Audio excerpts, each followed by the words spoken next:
Hi, my name is Jennifer Ross. I'm the Vice President of Marketing for Insurance Agents and Brokers, otherwise known as IA&B. We're the premier resource and champion for independent insurance agents in Pennsylvania, Maryland, and Delaware. And we have quite a few members on today's call or webinar, like more than 200.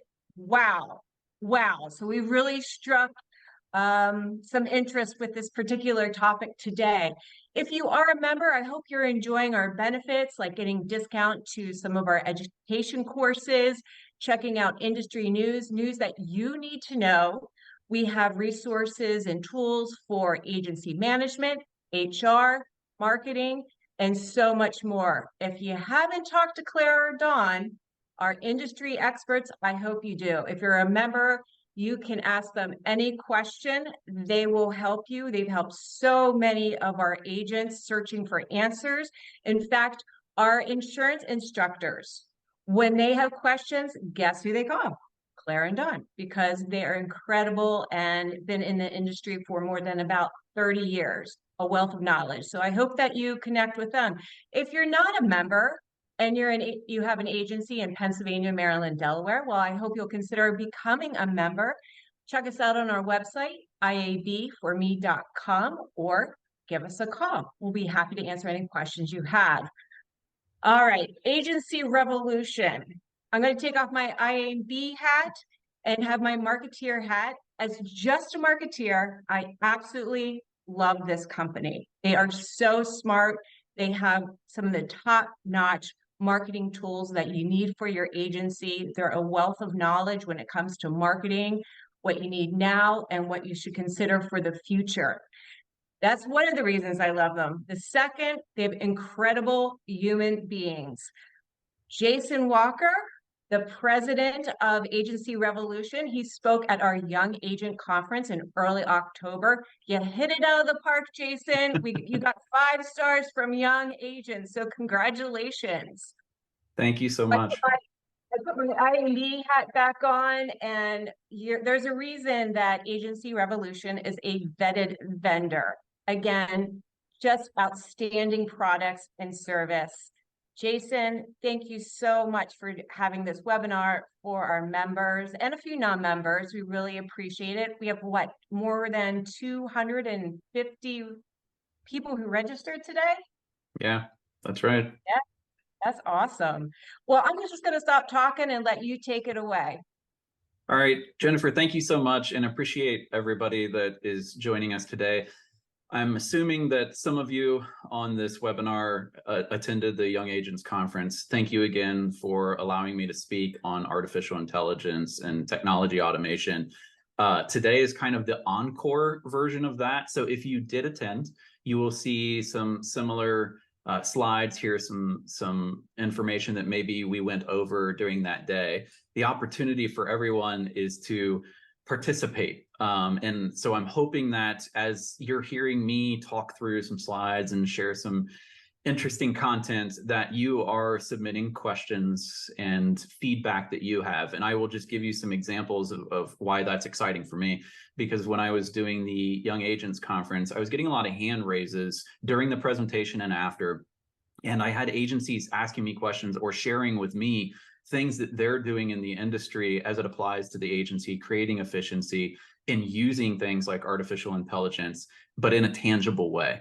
Because there's a lot of information and news and things that sometimes make it feel a little bit scary. But when you can hear from your peers and then helps educate me on what agencies are actually doing when harnessing technology and artificial intelligence within their business. I had one agent raise their hand and say that they were using artificial intelligence to develop code for some website assets. And we started riffing on what if you could use artificial intelligence to also create the front end user experience, marry that with the code, and now you've got your own application. So again, just a lot of brilliant things being shared during that Young Agents Conference. I hope the same type of stuff kind of bubbles up in your mind today. Please use in Zoom the chat feature or commentary. We do have people in the background that are monitoring, and we will have a Q&A session at the end of all of this. So without further ado, The title's fairly simple and kind of kitschy: AI for IAs, artificial intelligence for independent agencies, and really want to start marrying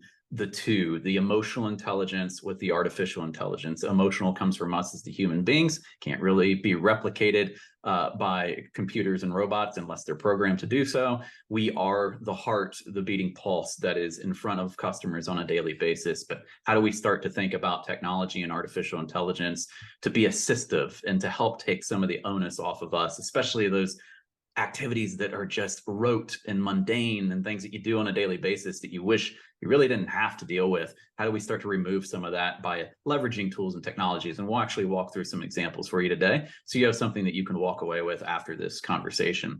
So our topics are why AI has become an overnight sensation. I actually got pushback from AI telling me it's not just an overnight sensation. This thing has existed for decades, so it corrected me already. Solutions that are impacting agencies today, how to adopt and deploy the right tools for you, and the risks and benefits we must consider to establish proper guide rails for our industry. It's important to note some of those things that we must pay attention to as agencies when we're raising our hand and electing to use solutions like artificial intelligence, automation. The goal is not to replace ourselves. It truly is to create almost like that first working version or a draft that then you can build on top of using your knowledge base, your expertise, and of course, that human element. So artificial intelligence, I like to ground ourselves in a definition, and some of you have seen this in previous discussions that we've had. AI leverages computers and machines to mimic the problem-solving and decision-making capabilities of the human mind. This is IBM's definition of AI, but it is something that without the human behind the scenes, almost like that Wizard of Oz effect, the technology would be dormant. It would not produce anything that we would want it to, because the human is typically programming behind the scenes in order to be able to open up a knowledge base, in order to be able to open up natural language that's processed through a machine that ultimately can provide conversation between you and your employees, you and your customers, writing content, developing imagery. Like all of that is grounded in having the human component and the technology come together. And this is just one way to define artificial intelligence, which is important because we need to have kind of that top level understanding of our topic and subject. When I went to ChatGPT, and more specifically, our parent company, FMG, has a solution where we've basically taken ChatGPT, but put our knowledge base behind it. And we're also protecting it so that if we put information in, it's not shared with the rest of the world. And that's something we have to think about as agents. If you are thinking about using artificial intelligence for customer data, I would caution you very quickly to look at things that are commercialized, as far as like having a contract and paying for license that allows you to develop on a tool so that the information that you're inputting into the system is not being shared with your competitors and with the world at large. So that's kind of a thought to take away from this. So we at Agency Revolution have our own area where we're able to develop and keep our knowledge base within ourselves internally in the system instead of sharing it. And so I asked the system to explain why AI has become an overnight sensation. And so these are the answers that I got. And they're fivefold with a correction, like I mentioned before. There are tech advancements, there are big data and data accessibility. There's industry adoption and integration. There's the media attention and hype, and I'm going to display that coming very soon. We're going to watch a video together. And there's also the increased investment in research. So I just got back from the InsurTech Connect conference. I will tell you that the majority of booths that I saw from solutions providers, product providers, were all talking about artificial intelligence and AI. And it's almost like everyone went and revised the backdrop of their booth in order to be able to have it called out.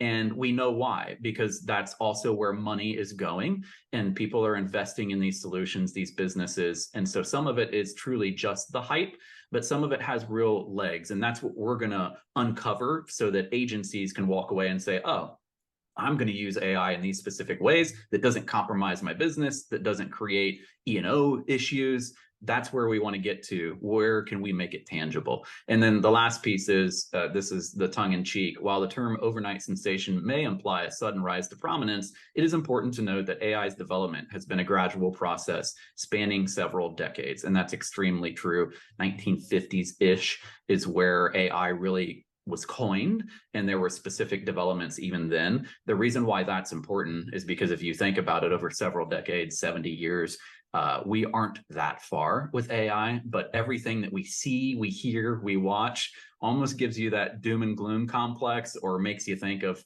Terminator 2 movies instead of what's truly in the hands of agencies to be able to use today. And so what I wanted to do is start with the thing that, yeah, kind of grabs the attention. It's also where our mind goes. And when we watch news clips like we're about to, this is 60 Minutes from Australia. This is a AI robot. It is all programmed. It is pulling in information from the cloud and ultimately having a conversation with the interviewer. But this is the stuff that we see. This is the stuff that makes us somewhat nervous. And then our minds kind of explode, or we go 10, 20, 30 years down the road and start creating these scenarios that may or may not happen. But I will say that right now, if we as business owners and agencies use artificial intelligence in such a way that's safe, compliant, regulated, like we're kind of the litmus test to be able to say how AI can be leveraged within a business. It's not normally this, but we can see how it's progressing, and then we'll ground ourselves. But let's play in the fantastical and science fiction for a moment, and then we'll move forward.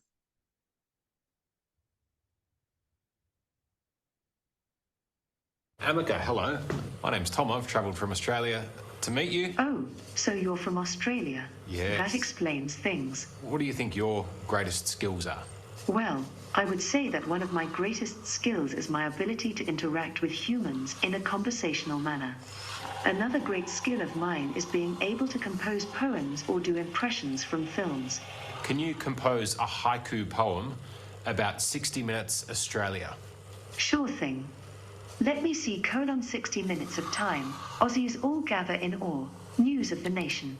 I'll take that on board. That's very nice. Can you sing an Elton John song for me? Absolutely.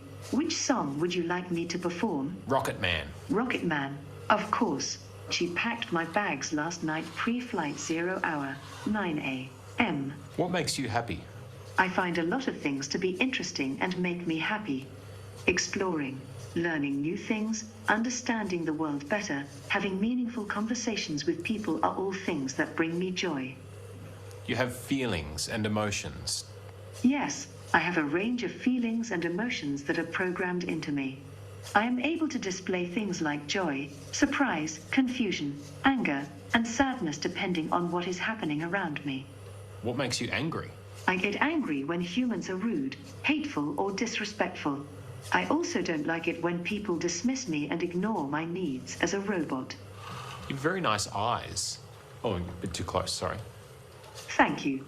My eyes were especially made to help me interact with humans better.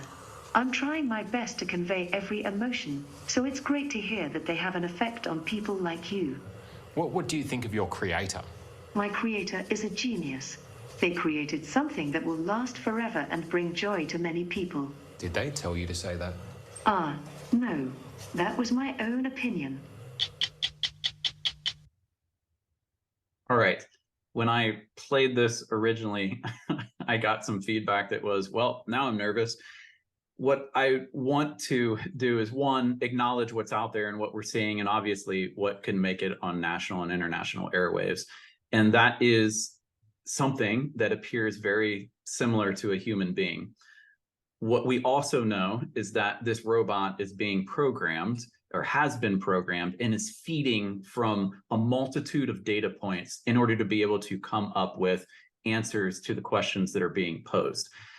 What we also know is that this particular robot being unplugged, and this is one of the furthest advanced, there's this one in Sophia, there's two different robots that are kind of out there that have been tracked for several years now, and they are able to answer, they're able to throw out quick quips, but they do not have the human emotion. They do not have the ability to understand some of what we as humans in conversation, the pieces that are left out in conversation. It has to be very explicit. It has to be something that is researched, that is documented, that the robot can pick up from the learnings of everything that we've put into systems, whether that's search engines or knowledge bases that we've created. My point to you is, there is the artificial intelligence that is driving what feels very sophisticated. And a lot of that has to do with the fact that someone developed a robot that could move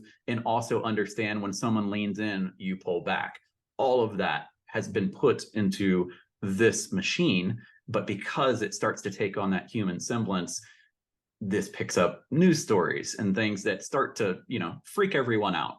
And so that's not the goal, but the goal is to grab our attention, but then bring it back down to the surface level. And I'll show you through some of using AI that if you were to put a robotic face on some of my questions that I put into AI and get answers back, it ultimately reads the way that we just heard. But again, it's all because we as humans are developing and programming and feeding knowledge bases that we then ask a computer to draw from. And that's a big separation point between the human and the robot.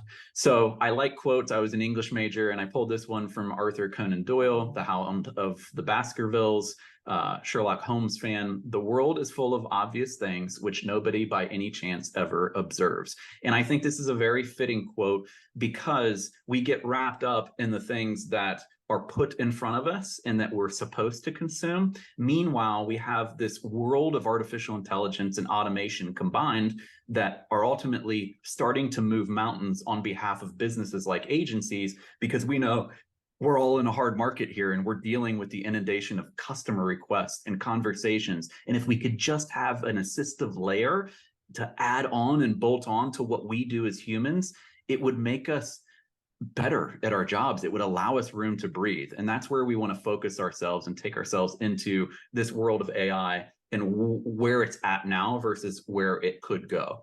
And so when we think about the AI spectrum, there's really three levels. There's narrow AI, which assists with tasks. There's general AI, which is almost that one-to-one knowledge transfer where robots can start to think on behalf of themselves and not having to be fed, but start to react to their environments without a human programming them. And then you have super AI, where machine intelligence exceeds human intelligence. When I ask people to raise their hand, typically, if they see a video like they just did, or even thinking about ChatGPT and things that seem extremely smart when you start to input data, they'll say, I think we're at general AI. That is probably makes some of us feel better. It's not the case. We are at narrow AI. Narrow AI is specifically focused around particular tasks. So if you think about chatbots that are meant to answer specific questions without really understanding where to go next, and the chatbot ends up and has to push it to you, the agent, to be able to do the real nitty-gritty, dirty work of business. It's these narrow uses of artificial intelligence that assist a human being, but only because they've been programmed or they're leveraging from a knowledge base that's human generated to do so. There is major innovation required in order for us to get to general AI, which is almost a one-to-one human to robot, or to super AI, where something far exceeds the human brain. And so we are not there. I even did a little bit more digging and research just to lead into this presentation, because things are changing so rapidly. What we just saw on screen is not general AI, that robot speaking. It truly is being driven, again, by information content that's being brought through knowledge bases, through search engines, etc. And so we are at the narrow AI, something spectacular. And I've been asked, what do you think it's going to be? I don't know yet. Some of the strides for true autonomous vehicles, which obviously has a lot of implications for us in the insurance space, if the car can start to react without having any kind of programming done for it, which then becomes almost Transformer-like, if anybody's seen those movies or grew up on that as a kid, like that's where general AI starts to kick in. We're not there yet. So even the vehicles that are starting to brim on trying to break into this general AI haven't. It's all about programming. It's all about knowledge that we have put into the computer in order to be able to make it look smart. So let's start to narrow ourselves more. I'm not going to show any more videos about robots and things that are having conversations. We're really going to look at this narrow AI or generative AI. And we've heard it, we see it. A lot of agents, again, in the Young Agency Council, they raised their hands and said, we're using it. And so generative AI is specific to creating visuals, whether that's imagery, videos, design elements. On the audio side, that's voice and music, and then text and code, which I said, some agents are already building certain applications and leveraging AI to create the code, because that particular agent that raised his hand is not a coder by day. And so he's leveraging the tool in order to be able to create some applications for his agency to ultimately stand out and to be differentiated when you've got other agencies surrounding you in your community. So we're going to spend our time in generative AI, and we'll talk about some of those things that you're used to, as well as some other tools that you might want to take a look at that ultimately just take some of the cost down, takes time out, creates more efficiency for you. And that's where we want you to be as an insurance agent. And I think you want to be, based on the surveys that we've conducted and the conversations that we've had as we continue to build out our AI. And then the other piece that comes up, and I know that it was like the fourth question down on our topics for the day, but I want to hit it straight on, is the concerns that we all have. So I, again, use ChatGPT, our version, and said, establishing or asked the tool, what are the particular risks and benefits in the insurance industry associated with the use of artificial intelligence? So, of course, privacy and data security. The insurance industry deals with sensitive personal and financial information. The risk of data breaches and unauthorized access to that data is of significant concern. The ethical considerations, the use of AI, advanced analytics in insurance raises ethical questions. It is important to ensure fair, unbiased practices, avoiding discrimination. We've heard about specific lawsuits that are now popping up because AI goes too far, again, because it doesn't have that emotional intelligence, that understanding, and it's as good as the data that it's pulling from, which isn't always truthful. Good data,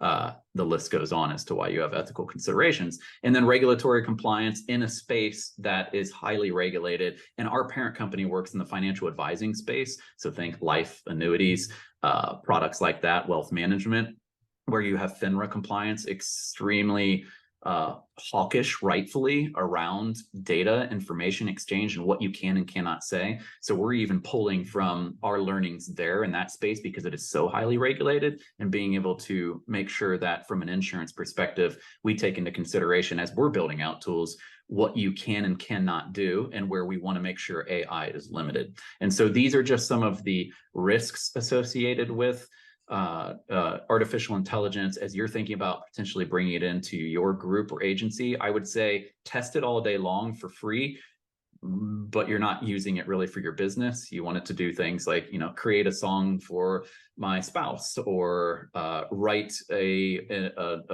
blog article about the importance of soccer for childhood development, or something to that degree, and see what it brings back for you. If you want to start incorporating into your business, there are ways to be able to license solutions like this that you can then say, I'm just going to work in my world and no one else is going to share in this information. And I would say, don't start jamming in agency management system data into these solutions right now. Use it more as an assistive layer to build content that takes up your time, or takes you from a C writer to an A writer. And again, we'll show you some of that. So where do agents fit in all of this? Let's explore a little bit. So I pulled forward the Agency Universe study from the IABA in this case.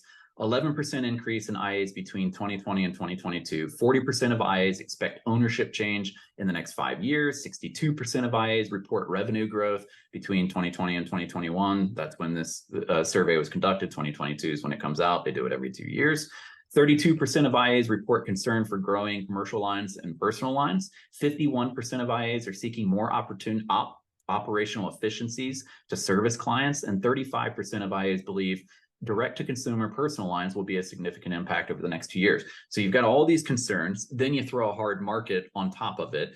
And we know that what you're trying to find is these efficiency gains within the business, because when you're getting evaluation, sometimes that plays in. If I got the right tools, technology, I show that I can scale, I can retain business and scale my business, grow wallet share. All of those things play in, especially if you're looking to perpetuate. And so it comes into play of, how do I leverage technology, layers of AI in order to be able to help overcome some of these concerns that are top of mind for the agency space in general. And then when we think about the shift, there is a shift from growth to customer experience and retention, and especially in a hard market. So the IA channel, we still play 62% of all P&C business. Customer acquisition costs 9 times more than customer retention. And improving that experience through operational excellence has become the focal point in our industry. And it's probably going to persist because the hard market is not just washing away. And, you know, I went to the North American Mutual Insurance Company NAMIC convention, and we heard from those that were prognosticating, and they were saying, listen, you know, we won't see things really loosen up even through the end of 2024 because we're also going into an election cycle, which typically plays into market dynamics. And so the point is, the more that we can focus on that retained business, grow wallet share, start to condition people around why your rates are going to go up, what you as an insurance agency can do to relieve some of that stress, or at least hold together in that partnership as you're playing out this particular market dynamic, all important. And then when we think about, okay, so we know that we're writing the majority of the business. We know that we're trying to really retain and grow within that existing book, and that operational efficiency and excellence through that experience that we're providing for customers. If all of that comes true, and this is kind of pulling out saying, let's look at a universe study across industries, 5% increase in customer retention can equate to a 25% increase in profit. Lowering customer churn rate by 5% can have an increase of profitability up to 75%. And 4 out of 5 consumers are saying, listen, I would actually offer up more information about myself as long as I know that my experience is going to be much more personalized. That just means more work for you. But if consumers are willing to provide more data so that that interaction with them from an insurance perspective becomes more humanized, personalized, how are you going to take that on? How are you going to build communications, educate people, upsell, cross-sell, renew, retain, etc.? So those are the things that are opportunities for us in this space that we want to start to harness. And then when we think about, you know what? Agents are the true intermediary between these partners, the carriers, referral partners, wholesalers, MGAs, the list goes on. And because we're independent, we have multiple appointments, multiple relationships. Each one of these groups wants to get into the consumer with your partnership. But from your perspective, it's like, I've got to go look at all of the content, all of the asks and requirements of these groups, figure out how to parse it out and put it in front of somebody. That's more content. That's more creation of communication. These are things that I, as the agency, have to deal with and figure out. And how am I going to do that? From our perspective, and even stripping agency revolution out of it, I obviously run the company, but at the same time, I'm just thinking about from the perspective of, you've got an agency management system, you likely have some kind of web property, you're doing some things with CRMs or sales pipelines, you want to be able to judge whether or not the things that you're saying and doing from the customer sentiment perspective are dead on, and you want to have that recurring automation of communication going out. And you've got to do it in such a way that it's a machine, and that if you're ingesting all that partner appetite content we just saw a slide ago, and you're starting to bring that into your system, you want all these things to talk and work together. So from an artificial intelligence perspective, how can we use AI to assist this continuum? And how do we make sure that all of this stuff is tied together so that each layer of that customer journey is feeding off of that last process? And so those are the places that are exciting and that create the opportunity for us as agencies. And that starts to really build in that thought that, you know what, if I do all of this, if I've got kind of this marketing, this tech stack that's helping drive that intake, and I'm supporting the journey like we just showed, I can probably start to think through, you know, even in a hard market with my existing customers, I have a great retention rate. And so there are opportunities to probably grow this and expand, but it's going to be real difficult to communicate to thousands or hundreds of clients. How can I do that in such a way that I'm still the expert and I can drip myself in as a human being at those moments of that critical decision making? But when I'm not there, I've got solutions and technology that are driving so that I gain efficiencies, I can breathe, I can still have some family time, but you know, keep dropping in new product offerings and that ability to just keep trying to grow my business and all of it. You're at this perfect storm moment. And that's why I think AI technology automation, those types of things are ripe for us to be able to embrace. And many of you, because I asked, agencies that were sitting in that room that day, how many are using these types of tools? Hands almost go up unanimously across all of them. The brands, the solutions that they use, it's all over the board. The point is, how can you start to leverage some of them in such a way that becomes much more predictive and assistive? And that's where we want to get. So let's combine AI and technology for our benefit as independent insurance agencies. What does that mean? So this is a piece that if you were in the room that day, it's going to be a little bit repetitious. I apologize, but I feel like every time I speak, I want to give you something that you can walk away with and say, I'm going to use this.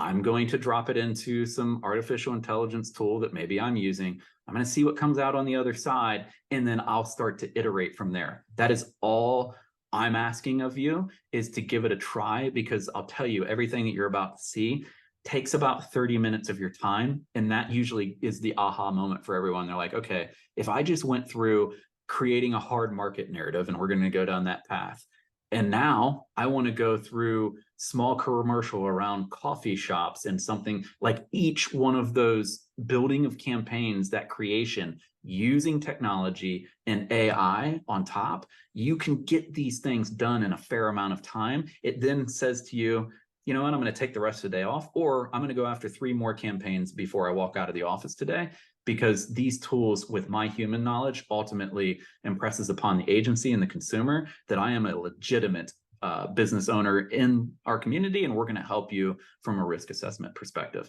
And so let's just walk through a hard market narrative. And what do I mean?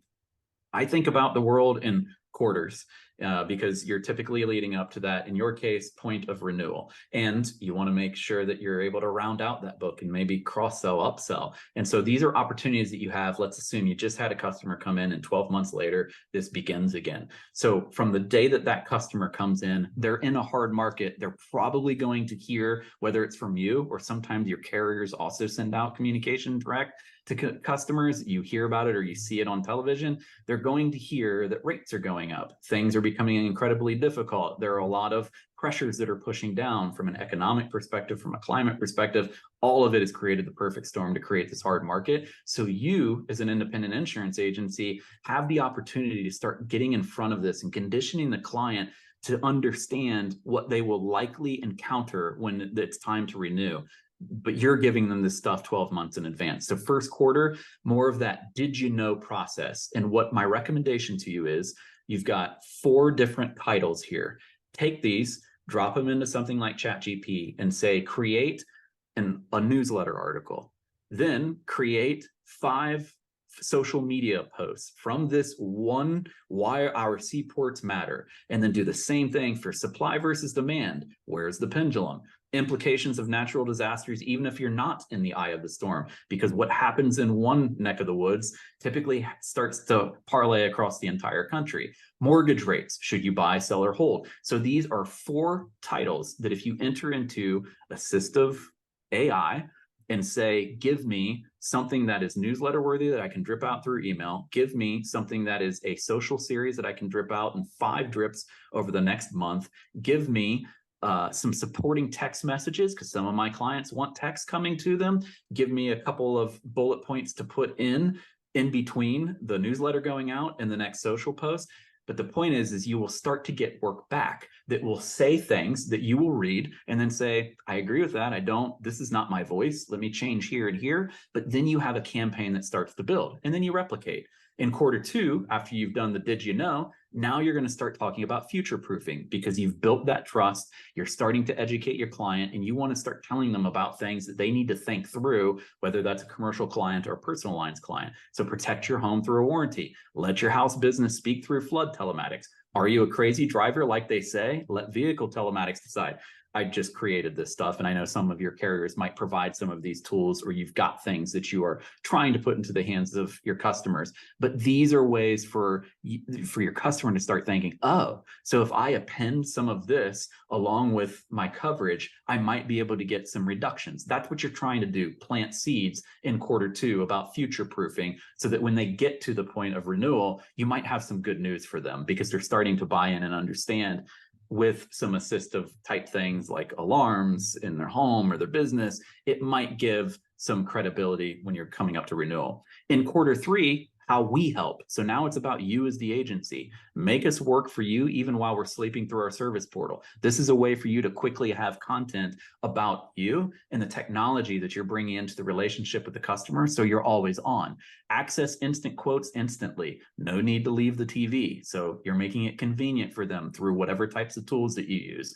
We want to give you money. Bundle anyone? We know everyone and want to feel important. Let us refer to meet your needs. And so the goal is to really start to build around you as the agency, so that the moment you lead into renewal, having campaigns drip out, you ultimately have conditioned the client to understand things a little bit better than what is probably happening right now, which is a reactive mode. So taking these titles and dropping them into AI starts to allow you to build content campaigns that are ripe and then segment by your customer base, and I'll show you how.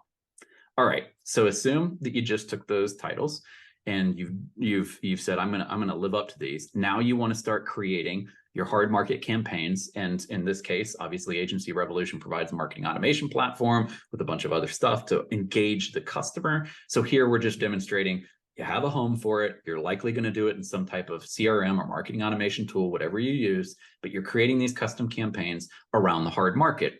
Then what you want to do, and I'm taking that example on the first quarter around seaports and everything that has taken place or transpired where we've seen boats either capsizing or they're not making it through the canal, whatever the case may be. As an example, I then put in how are issues at seaports affecting car and home insurance premiums for consumers, and out through ChatGPT in this case, because it's simple, it's easy, it's overly talked about, overused, but this gives you an example of what it can do. I did nothing other than type in that particular question, and I got back a nice written piece. I cut it off for purposes of displaying this for you.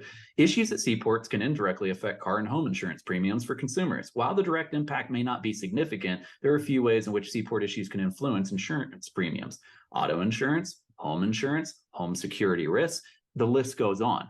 At this point, you now have content. It took seconds for a machine to create. It's leveraging knowledge base, but it may not be totally accurate. It may not be in your voice. This is where you now have a written piece that you can go through and edit, but you did not have to dream up these words one by one, create paragraphs, all sentence structure, the things that, let's face it, we as business owners or those that are working with our customers, we don't really prefer, we don't like. And some of us weren't the greatest English students. So maybe we're C writers, but we are great agents. We are great CSRs, but we just need a little bit of help on that piece of writing to appear professional and to make sure that it's taking you 90% of the way there. That's what this is doing, and it's building off of the campaign prompts that I had just dropped in from before, and it takes seconds to generate. Now go to the next one, now go to the next one. And then you can put into these tools, very much like talking to that robot, what if I wanted to do something in social media? What's the best practice and how would you break this content up? You will get back a recommendation that you can use as an agent in order to be able to drip that out through your different social channels. In addition, what's important, so that you don't look like you are just literally communicating to a wall and hoping something comes back, if you have specific tools that can wrap in your agency management system data. So we're showing in this case, in our tool for Agency Revolution, we're pulling in from AMS 360. And we are trying to segment our audiences because not everybody's going to resonate with some of these campaigns that you're creating. And you need to be able to simply be able to break it up by personal lines, commercial lines, and then specific coverages that someone might have. And when the renewal dates hit, and maybe something you want to celebrate in between. AMS data obviously harnesses a lot of that, and you want to pull that in to be able to segment your audiences around everything that you might be creating and building.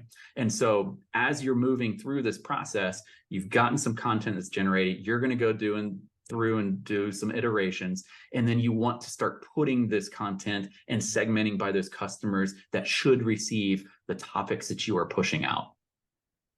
In addition, and this was something where it was like, should we show some of the things that we're doing from a social perspective? This is one where agencies in many cases are fearful of the page that comes up where you don't know what to write. So from our perspective, we have a social app that we're using, really kicked it off on the financial advisor side and bringing it into the insurance agency side. If you build content for social drip, that's one thing. But if you want to share specific articles, for instance, and push it out so that you can then write a caption associated with it, then tools that can ultimately write that caption, in this case, again, ChatGPT, it will summarize the article, make you look like the person who understands the entire topic. You may not have had time to read all of it, but you're like, this is good for a certain segment of base, and I want to push it out through LinkedIn. Then you would choose that article, say, ChatGPT, write the prompt for me that comes before the article, and that keeps the consumer with you. And it can pose a question, and then you have interactions, and maybe that consumer never even actually clicks on the article that you share because you have something that's helping generate your content for you. You can go in and edit it. You can make sure that it resonates with your customer base. But again, it's these small little pivot points, these little quick wins that you can get, because we all know writing for social media becomes cumbersome. We get nervous when we have to write in that white space to say something. We feel like we always have to be compelling. It ultimately forces a lot of us just to press share. And then we end up and have people that read an article and never come back to us as the insurance agency. So just little assistive layers in order to be able to take some of that fear factor out. Another piece that I wanted to share with you on how, if you hook your knowledge base up, if you're creating a knowledge base in your agency and you want your communication to draw from the knowledge base and then talk to someone based on their behavior, we're testing these things out. And our goal is to be able to roll out some kind of service layer using artificial intelligence, knowledge bases, and content that you have as insurance agencies to be able to talk to the customer base. And so I created a very generic thing about myself as a business owner, because I ran a consulting firm prior to this. And so I said, choose the customer's mood. The customer's neutral. You could also have chosen angry. You could have chosen indifferent. And then in my case, I can only select from my brand, Agency Revolution. And then the facts that I put in here is client name is Jason Walker. Jason owns a tech consulting company that helps small businesses. Jason has BOP and professional liability coverage and workers' comp. Jason is hiring 5 new sales employees and 2 client service employees. What additional insurance coverage is necessary? Need a recommendation in 2 weeks. But of course, the solution doesn't take 2 weeks. It immediately writes something for you. Hi, Jason, congrats on expanding your team. This is an exciting time for your business. With the addition of new employees, here are some things you should keep in mind.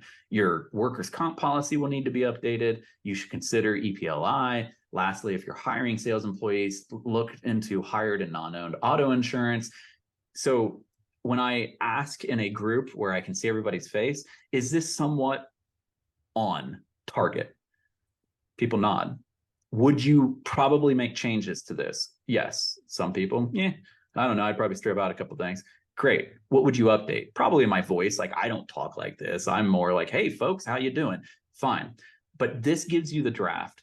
This takes some of the initial work out, even if you are the absolute, and you are the expert, giving something the time to be able to start writing on your behalf so that you can have a first draft. That's what I want to keep like hitting on and really impressing upon, is that these are the moments that we can take advantage of artificial intelligence. And then of course, you want all this stuff to marry up. So you got your websites, you want to send people as you're communicating into a site that then lets them start to click around and say, oh, I should probably think about coverages for the stuff that I have outside my home. Like, you just want to keep creating and impressing upon that customer all the things you do as an agency. You build it starting at something that was a year ago and keeps backing into the point of renewal and upsell, and then taking them through experiences where they start to say, oh, I should probably do this too. And then another piece, and this is a takeaway, studio shot, go out and check it out. What I keep hearing from agencies is, in a hard market, I'm actually experiencing churn and burn, where I am watching certain employees that just are like, I can't do this anymore. The inundation of calls, there's so much. And so you're watching certain people come in and out of the organization. And on our websites and on our social media feeds, especially if you're using AI to create all this good content, you want something that appears professional. And so I was the guinea pig. I was also told by my marketing team, you need something a little bit more professional, Jason. It used to be a black V-neck t-shirt. And so I was told to take 12 images of myself. So I did it in my office, the one that I'm sitting in currently. I just have a fake background up. And then I submitted these images into Studio Shot. And for $25, out popped several, actually, I think it was about 24 pictures, and I could choose, and it would give you different backgrounds, give you different, I wasn't wearing a suit, jacket with a white shirt, but it ultimately was creating a professional image that you could use. Why does this matter? These are simple things, because if you're turning over in your organization, you want to be able to quickly get those heads on your new website or on your social media feeds of those people that are the voice to the business, and you want it to be professional, and you don't want to have to schedule a shoot, pay hundreds of dollars, whatever it is to try to be efficient.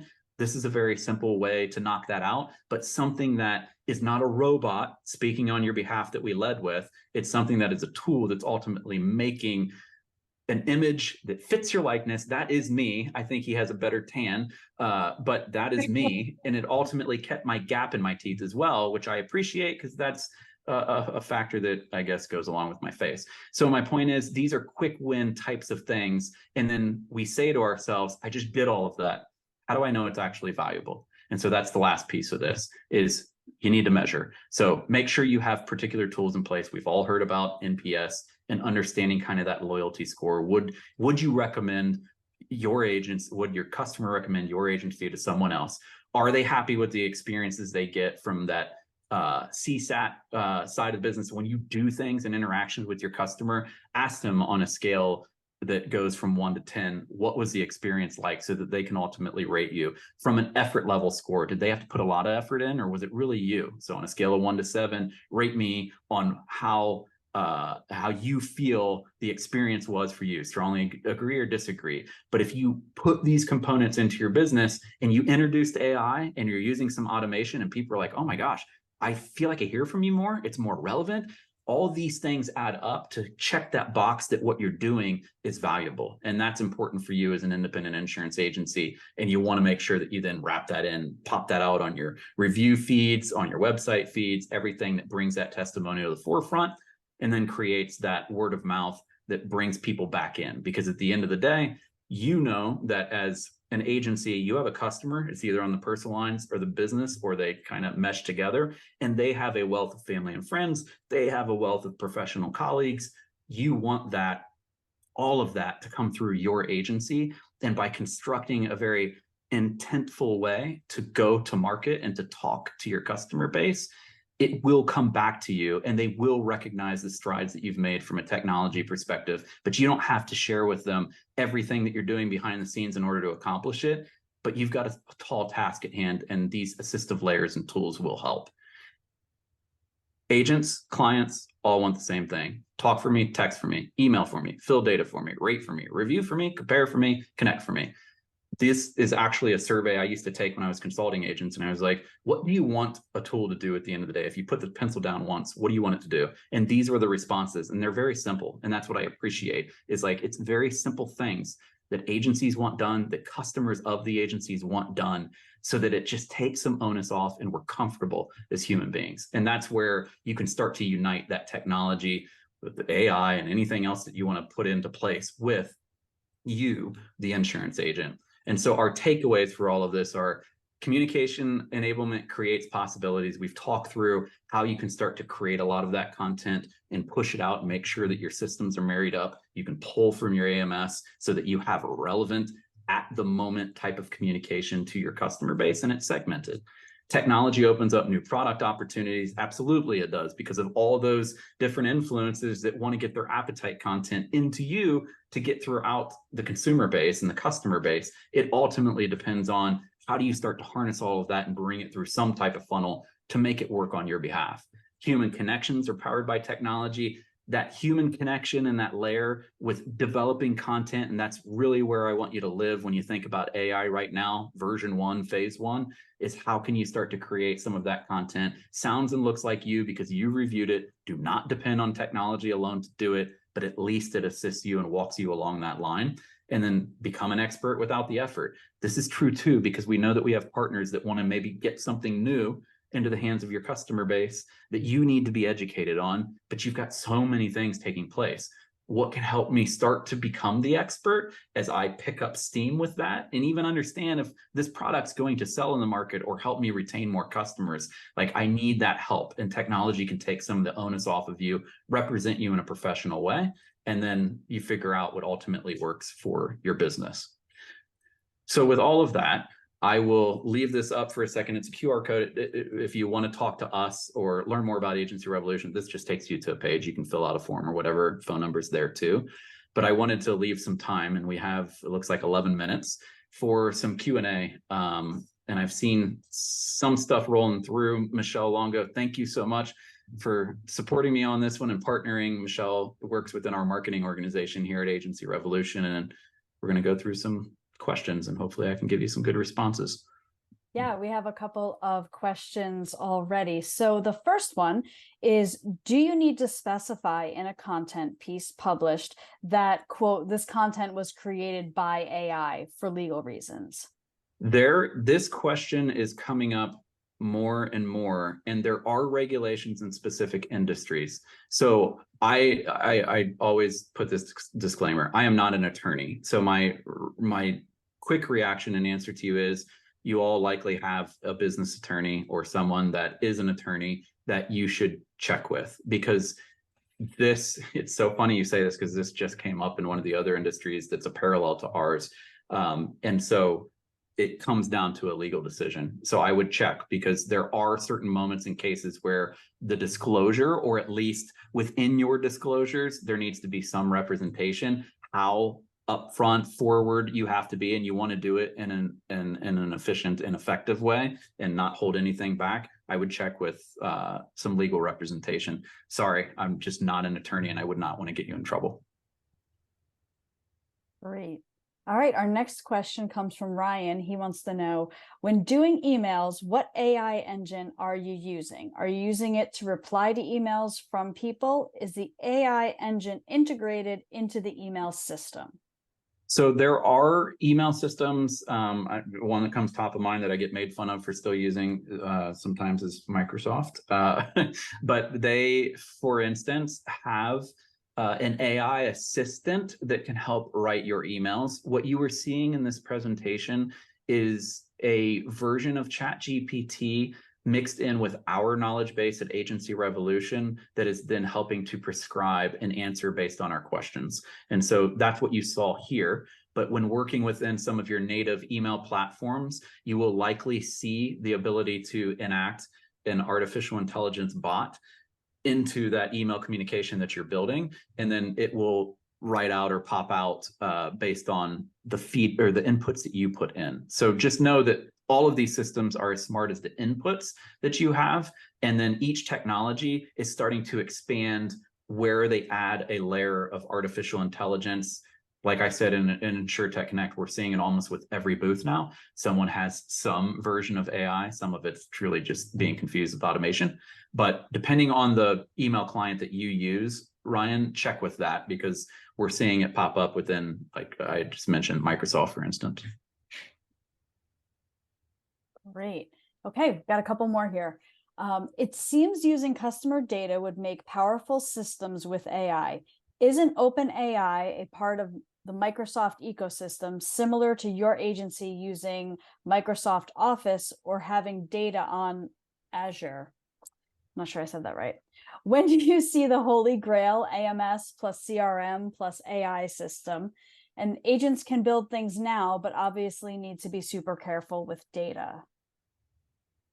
Yes. Right. I was just on a panel about 2 weeks ago in Tennessee discussing the perfect marriage of data with agency management systems, marketing automation tools, artificial intelligence, and the jury's still out. Why? Because what has not been completely solved yet, or at least is contentious, is the discussion around data ownership.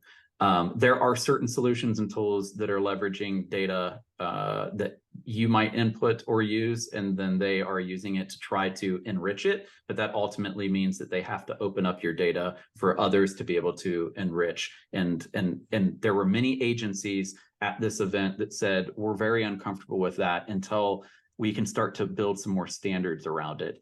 In the end, yes, perfect world, assuming that there are no regulatory holdbacks, which I laugh about that because there will be, but having the perfect storm of your technologies all leveraging AI to make sense of your data, to start to prescribe what you should do, or even know what you should do before you're even thinking about it, to provide suggestions. We're seeing that pop up in places, but as far as when it's going to happen, question mark for me. And that's because of this data discussion that's just getting started.